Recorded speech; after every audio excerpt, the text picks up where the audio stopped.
Hello, I am talking in English, although I am German.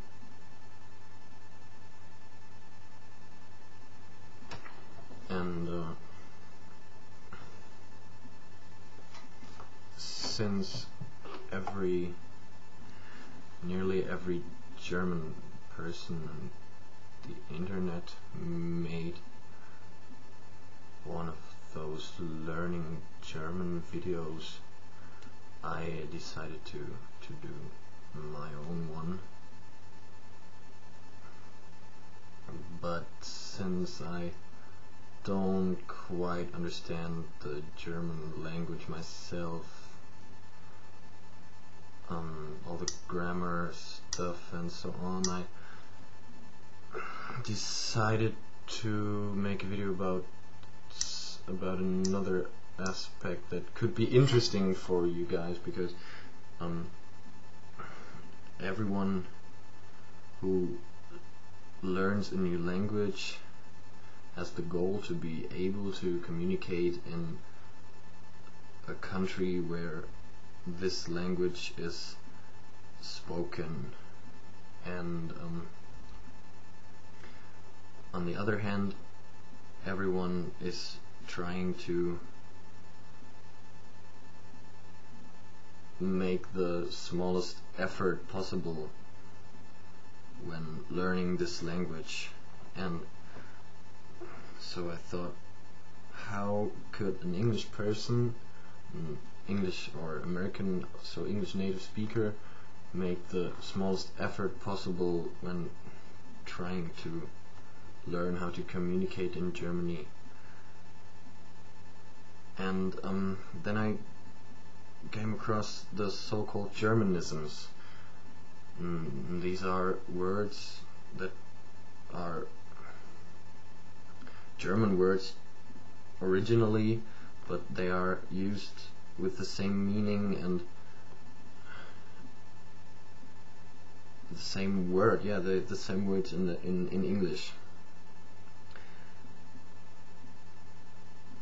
Most famous one, I think, is kindergarten, but as I got to know that there are a lot more Germanisms, and I made the experience that they can be separated into like 4 major groups, or 3 major groups and the rest. And these groups are not much of a surprise: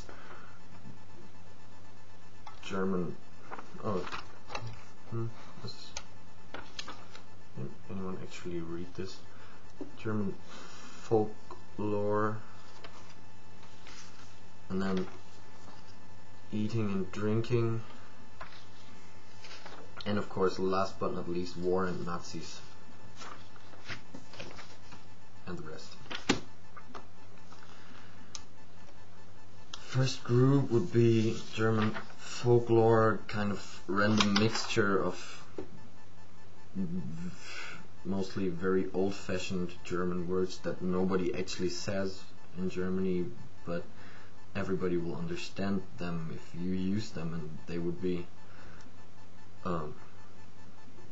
Fräulein, Glockenspiel, Hausfrau, Kobold, Poltergeist were the ones that I decided to be the most interesting for everyday use.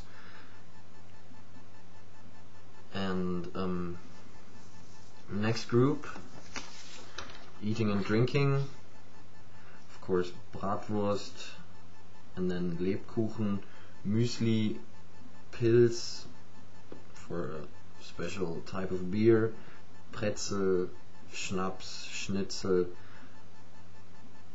and Kaffeeklatsch. I don't know Kaffeeklatsch if it's really a word that is used often in English everyday talk. It's when a few people, usually women, come together and eat cake and drink coffee and talk about more or less random stuff that is going on in the neighborhood or wherever.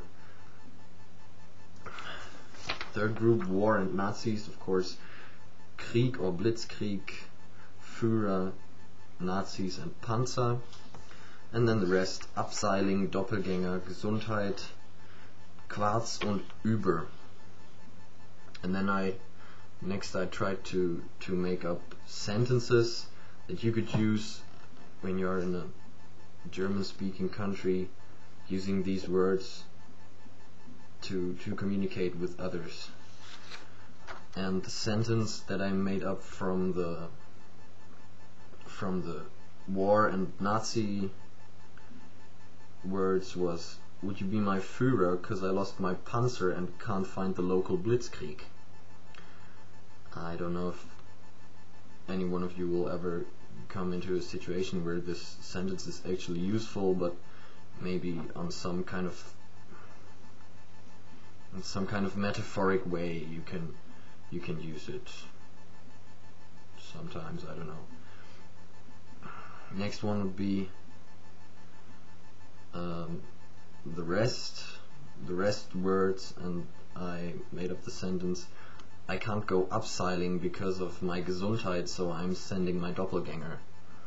If any one of you is in Germany and has planned to go abseiling, but then you get sick or whatever,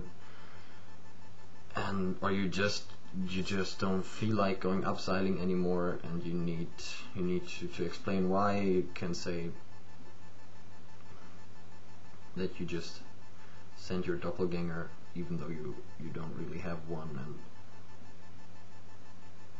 And I don't know what's the actual solution of this situation. This sentence doesn't really make sense. But there's 3 Germanisms in it, and so I thought it could be a good sentence for this video.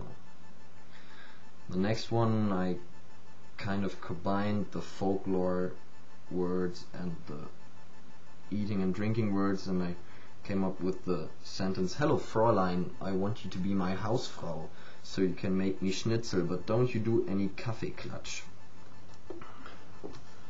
I think what one would want to say with this sentence is pretty obvious, and I do think that this can be a very helpful sentence when dealing with German people, German women in this case. And then there's one last word that I want to explain that I didn't use so far, and that is Quarz. Quarz originally would be some kind of stone thing, and I don't really expect you to get into any situation where you can really talk about Quarz as the stone, but as you won't know, quarzen as a verb is also a term used for smoking cigarettes. So when you know Quarz as the stone thing, you can also say that you need a cigarette or want to smoke a cigarette or want to give someone a cigarette for a blowjob, or just so a cigarette because you want the person to like you, or I don't know, cigarettes, always useful.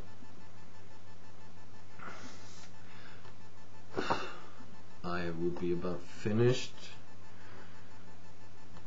and I hope that I opened your eyes for the chance of learning German or being able to communicate in a German-speaking country without actually having to learn any new words or new grammar. And I hope this was helpful in any way, and you will find any kind of situations where you can use Germanisms in actual conversation.